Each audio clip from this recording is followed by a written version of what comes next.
अंतरंग में चेतन हैं, आप इस शरीर को जान रहे हैं। ये शरीर दृश्य है, आप दृष्टा हैं। इस शरीर और शरीर से बाहर की सब वस्तुएं स्थूल हैं और सब दृश्यवंती हैं, और अंतरंग में आप इन सब के दृष्टा हैं। वस्तुएं बाहर हैं और ज्ञान आपको अंतरंग में हो रहा है, मन में हो रहा है, बुद्धि में हो रहा है। मन में वृत्तियां प्रकट होती हैं, आंखों ने दृश्य को देखा, आंखों ने दृश्य को देखा, नेत्रेंद्र ने विषयों का आकार नाम रूप मन को भेजा, मन में वृत्ति प्रकाशित हुई और बुद्धि में उसका ज्ञान हुआ। तो ये शरीर दृश्य है। बाहर की जितनी भी वस्तुएं हैं, व्यक्ति हैं, पशु हैं, पक्षी हैं, जितने भी स्थूल प्राणी हैं, सब बाहर हैं और ज्ञान अंतरंग में होता है। इस ज्ञान के अभाव में आप अंतरंग में अपने बुद्धि को न जानते हुए शरीर के साथ ही, बाहर विषयों के साथ ही तादात्म्य में करके ये सोचते हैं कि मैं ही देख रहा हूँ, मैं ही बोल रहा हूँ।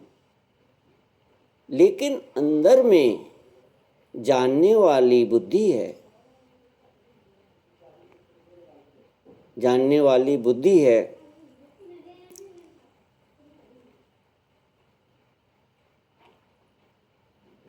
वस्तु बाहर है, ज्ञान अंतरंग में होता है।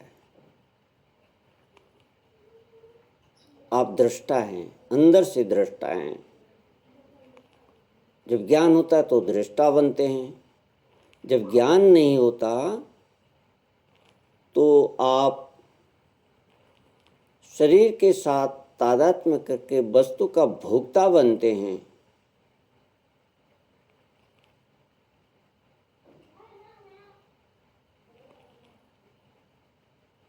तो यह गलत ज्ञान है, ये भ्रांति से होता है।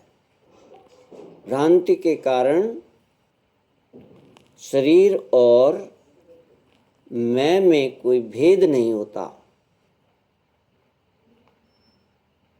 शरीर और मैं में कोई भेद नहीं रख पाते। और मैं ही बोलता हूँ, मैं ही सुनता हूँ, मैं ही करता हूँ, मैं ही सुखी हूँ, मैं ही दुखी हूँ, मेरा अपमान है, मेरा अपमान है। इस तरह के शरीर के सारे आरोप, इंद्रियों के सारे आरोप हम अपने ऊपर करने लगते हैं और मैं कर्ता भोक्ता बन जाता हूँ, मैं सुखी दुखी होने वाला हो जाता हूँ। जब आप सावधान होंगे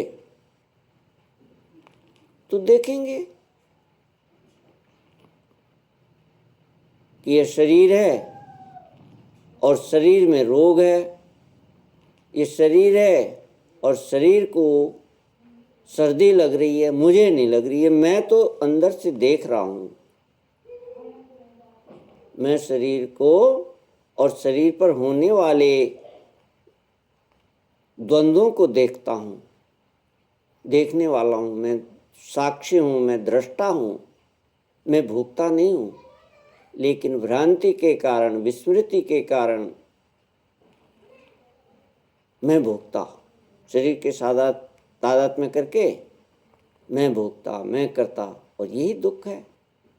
जब हम देखेंगे कि ये तो मुझ पर तो हो ही नहीं रहे हैं, ये तो शरीर पर हो रहे हैं, ये तो मन पर हो रहे हैं, मन में वृत्तियां बन रही हैं, तो यहीं पर एक बहुत सूक्ष्म लाइन है जो भोक्ता और दृष्टा में भेद करती है। जब तक अंदर में सूक्ष्म नहीं होंगे और इस भेद को नहीं जानेंगे कि भोक्ता कौन है, किस पर ये दुख घट रहे हैं, और कौन देख रहा है, कौन जान रहा है? तो जो जानने वाला वही भोक्ता बन जाता है। लेकिन ध्यान में इसका भेद करना है कि सारी घटनाएं शरीर पर घट रही हैं, सारी घटनाएं शरीर पर घट रही हैं और मैं दृष्टा हूं, मैं केवल जान रहा हूं,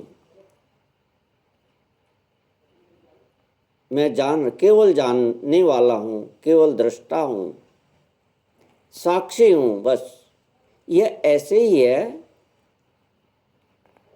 जैसे हम सड़क के किनारे खड़े हों और सड़क में गाड़ी आती जाती हों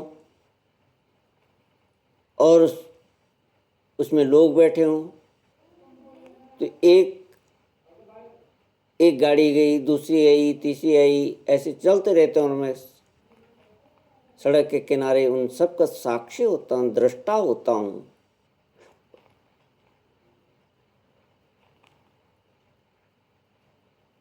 ये साक्षी का मतलब केवल देखने वाला।